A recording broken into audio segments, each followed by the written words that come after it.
Iran के जनूबी शहर मनाब में एक गर्ल्स स्कूल पर होने वाला मिसाइल हमला हालिया जंग के सबसे बड़े और हलाकत खेज वाकयात में शुमार किया जा रहा है।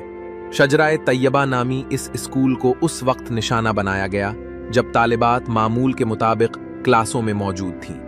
हफ्ते की सुबह तकरीबन 10 बजे के बाद जब तालीमी सरगर्मियां जारी थीं, फजाई हमलों के दौरान एक मिसाइल बराह रास्त स्कूल की इमारत पर आ गिरा।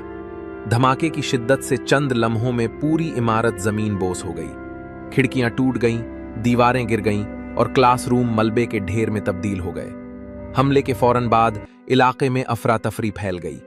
मकामी अफराद और इमदादी कारकुन मौके पर पहुंचे और भारी मशीनरी न होने के बायस अपने हाथों से मलबा हटाकर जिंदा बच जाने वालों को निकालने की कोशिश करते रहे। जाए वकुआ से मिलने वाली तस्दीक शुदा वीडियोज और तस्वीर में बच्चों के बस्ते, किताबें और तालीमी सामान मिट्टी और गिर्द में दबे हुए दिखाई देते हैं। ईरानी सरकारी मीडिया के मुताबिक इस हमले में हलाकतों की तादाद 168 तक बताई गई है, जबकि दर्जनों अफराद जख्मी हुए।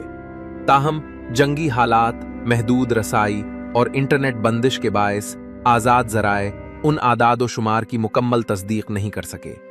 बाद अज़ां तहकीकाती जायज़ों में सैटेलाइट तस्वीर, जियो लोकेशन और ओपन सोर्स मालूमात की मदद से हमले के मकाम की तस्दीक की गई। रिपोर्ट्स के मुताबिक स्कूल एक ऐसे कॉम्प्लेक्स के करीब वाक़ था जहां ईरानी पासदाराने इनकलाब की कुछ इमारतें मौजूद थीं, जिसके बायस इस इलाके की हसासियत पर भी सवालात उठाए जा रहे हैं। आलमी इदारों ने इस वाक़े पर गहरी तशवीश जाहिर करते हुए इसे बैनुल अक़वामी इंसानी क़वानीन की मुमकिना खिलाफ वर्जी करार दिया है।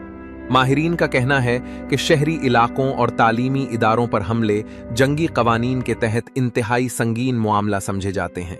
मनाब का ये वाक़या जंग की इंसानी कीमत को एक बार फिर नुमाया करता है, जहां मुसल्लह तनाज़ात के असरात सबसे ज़्यादा आम शहरियों और मासूम बच्चों पर पड़ते हैं।